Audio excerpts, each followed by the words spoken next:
Bonjour, bonjour et bienvenue sur le plateau de Bâti Journal TV. Nous sommes à Montpellier, toujours. Nous sommes au Congrès national du bâtiment durable et cet après-midi, avec mon invité, nous parlons des enjeux techniques et acoustiques dans les rénovations. C'est un sujet important, l'acoustique. Alexandre Chauveau, bonjour. Bonjour. Vous êtes président du CINOV Languedoc-Roussillon. Vous êtes aussi directeur de Auditorium Acousticien, c'est ça? C'est bien ça. On prononce auditorium? On propose auditorium. Voilà, exactement. même si ça ne s'écrit pas tout à fait comme ça. Et vous appartenez aussi au syndicat de l'ingénierie acoustique. Acoustique, le Synovviac. Le Synoviac. Alors, présentez-nous le Synov Languedoc et puis le Synoviac rapidement. Donc le Synov, en fait, c'est donc un syndicat de métiers, un syndicat de branche qui regroupe tous les métiers de l'ingénierie et du conseil. Et donc qui regroupe différents syndicats de métiers, dont le Synovviac dont je fais partie, qui est le syndicat des acousticiens, qui regroupe à peu près 80% des bureaux d'études en acoustique en France. Voilà. Et vous-même, vous êtes acousticien et vous avez un bureau d'études. Exactement, sur Montpellier, tout à fait. Sur Montpellier. Vous êtes le local de l'étape. On parle beaucoup de thermique, de carbone, de choses comme ça, et on oublie souvent l'acoustique, en fait, dans les rénovations.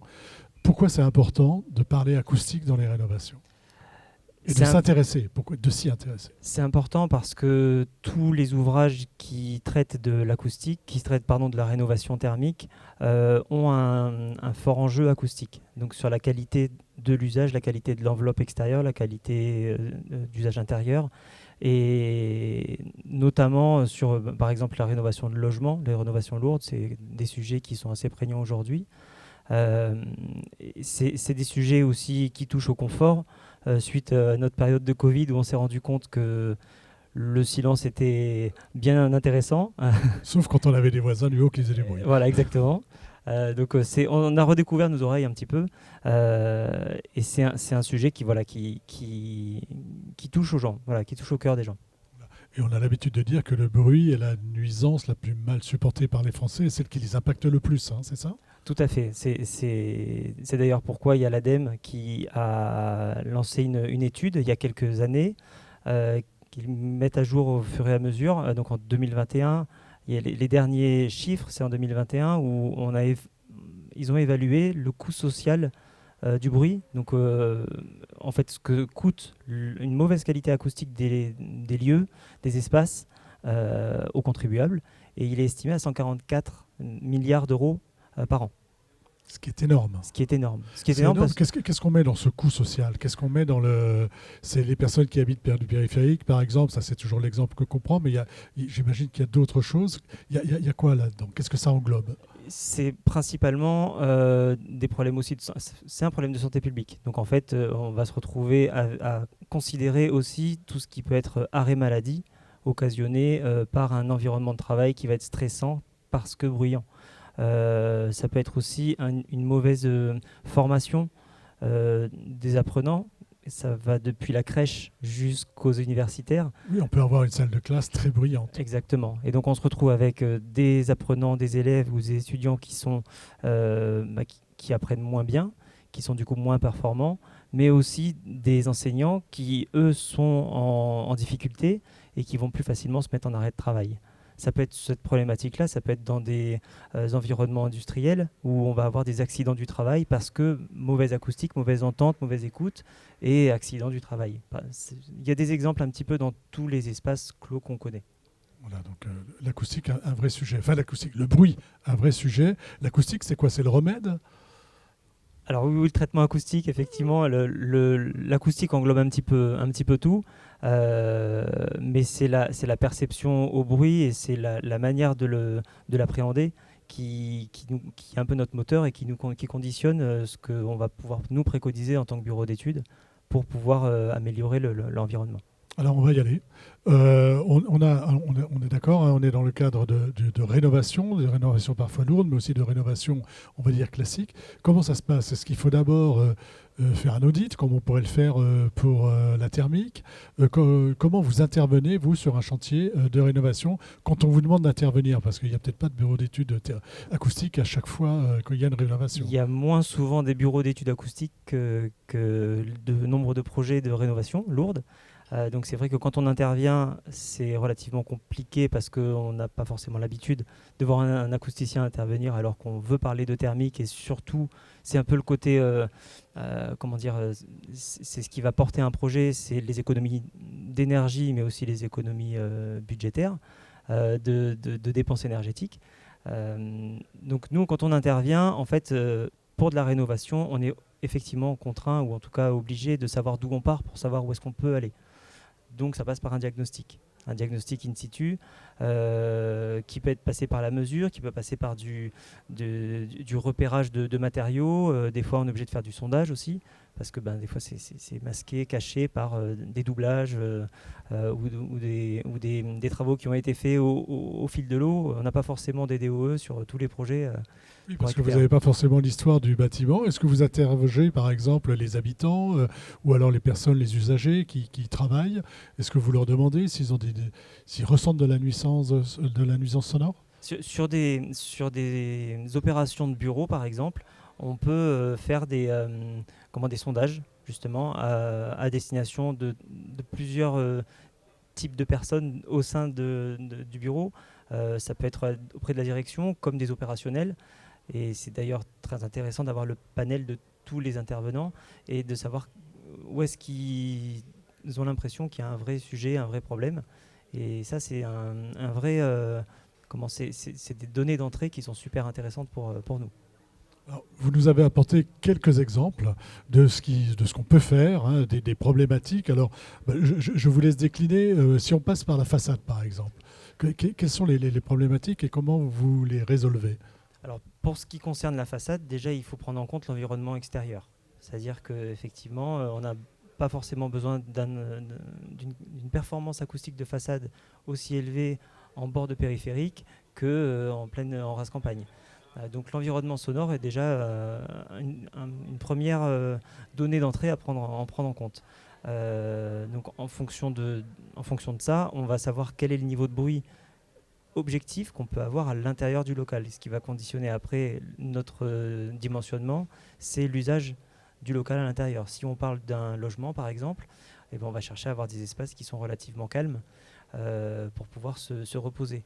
On parlerait d'un bureau, il faut qu'il soit calme, mais pas trop non plus, puisque si on est par exemple dans un open space, le but étant d'avoir quand même un minimum de bruit de fond, pour pouvoir couvrir le bruit de nos collègues qui sont juste à côté, pour pas être dérangés par eux-mêmes. Pour ne pas être dérangé par eux. C'est ça, c'est là où c'est très complexe.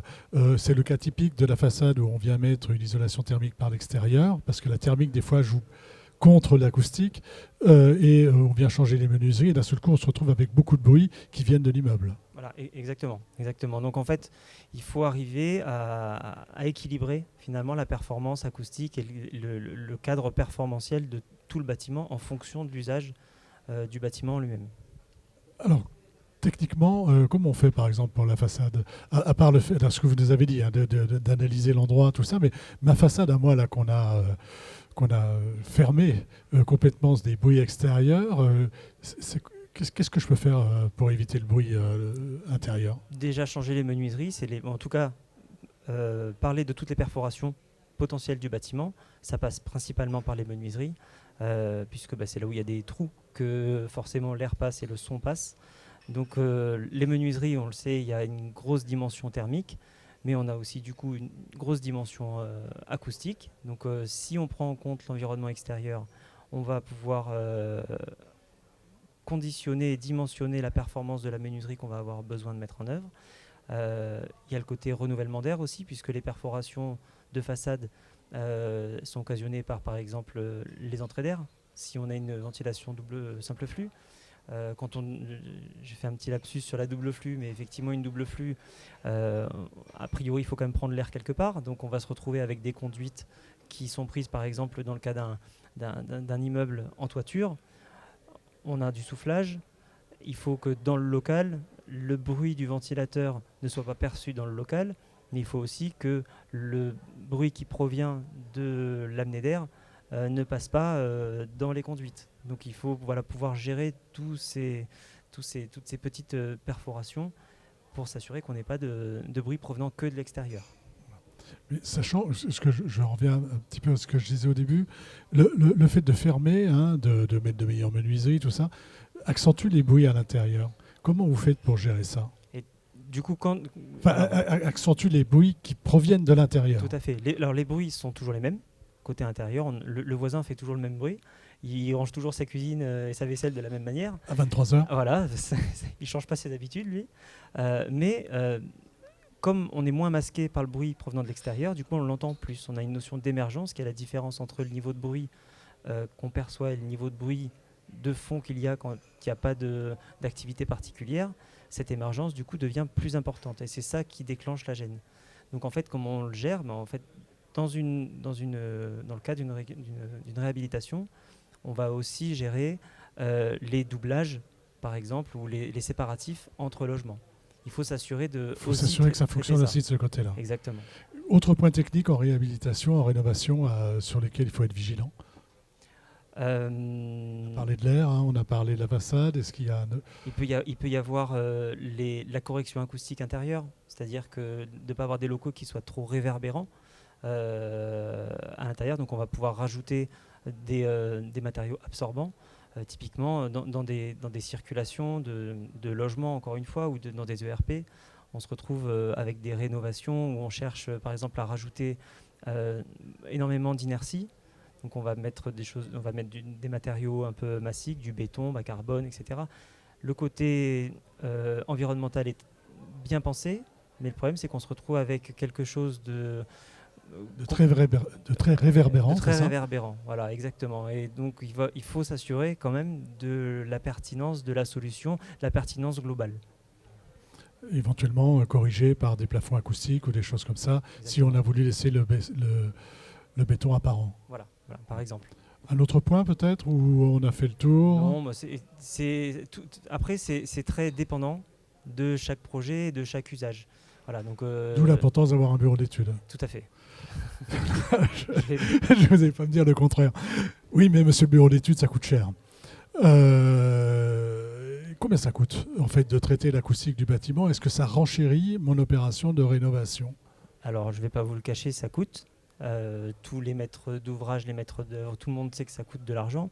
Maintenant, quand on est dans le cadre d'une rénovation globale, l'enjeu d'inclure l'acoustique au sein du projet revêt une grande importance, revêt une double importance. C'est que nous, on s'est amusé, entre guillemets, au sein du Synovgiac, à récupérer un peu tous les projets qu'on avait de rénovation et à faire une comparaison entre le projet, s'il n'y avait pas eu notre intervention, combien est-ce qu'il aurait coûté d'un point de vue strictement thermique, et quel a été le surcoût occasionné par nos préconisations. Donc, nous, à titre personnel, chez Auditorium, on avait 3 projets à faire rentrer dans la balance.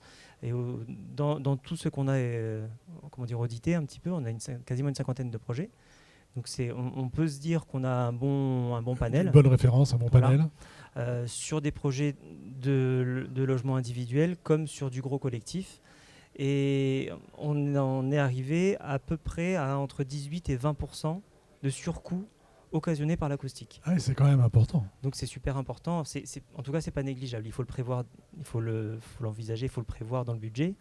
Mais là où l'étude de l'ADEME, et j'en reviens à ce qu'on avait parlé au tout début, là où l'étude de l'ADEME est intéressante, c'est qu'elle répartit ces 144 milliards, ils sont répartis en fonction des cibles et de la manière dont ils ont été calculés, et en essayant d'isoler la source de cet argent, en gros, que ça coûte aux contribuables chaque année, on arrive à se dire, si on traite par exemple que les points noirs du bruit. Donc les points noirs du bruit, c'est des endroits où on sait qu'il y a des problématiques occasionnées par une voie ferrée, express, un aéroport, une ligne TGV. Et on sait qu'on doit traiter ces choses-là. Et donc il y a plein de projets de rénovation thermique. Si on prévoit en même temps de faire de l'acoustique sur ces projets-là, uniquement sur ceux-là, les 20%, en fait, ils sont complètement absorbés par le coût social du bruit qu'on ne va pas avoir à payer. Et donc, quand on fait la corrélation, on se retrouve à avoir un rapport de 1 pour 1,4. C'est-à-dire que, en gros, ça nous on gagne de l'argent, on gagne 40% de ce qu'on a investi en plus. En coût plus, social à pas gagner. Voilà, en coût social, voilà, c'est ça. Le problème, c'est qu'il faut raisonner en global, sur ce que ça coûte et sur le coût social que ça coûte si on ne le fait pas. Exactement. Voilà. Donc d'où l'importance de prendre en compte l'acoustique dès le début et de s'intéresser à l'acoustique lors des rénovations. Tout à fait, sachant que dans cette étude-là, on ne prend pas en compte quel pourrait être ou quel serait le coût si on ne fait rien. Parce que le coût social du bruit évalué tel qu'il est, il l'est à date. Il ne l'est pas après les rénovations qui n'auront pas été menées avec de l'acoustique à l'intérieur. On a tout dit ? Je pense qu'on a tout dit. Bien, écoutez, merci d'être venu sur le plateau de Bastille Journal de TV pour nous parler des enjeux techniques liés à l'acoustique lors des rénovations ou des enjeux acoustiques dans les rénovations. Une émission à retrouver, comme toutes celles que nous enregistrons ici au Congrès du bâtiment durable, au Congrès national du bâtiment durable, sur Bastille Journal TV et sur les sites de nos partenaires que sont le magazine Planète Bâtiment et le site, évidemment, du Congrès. Merci à vous. Merci.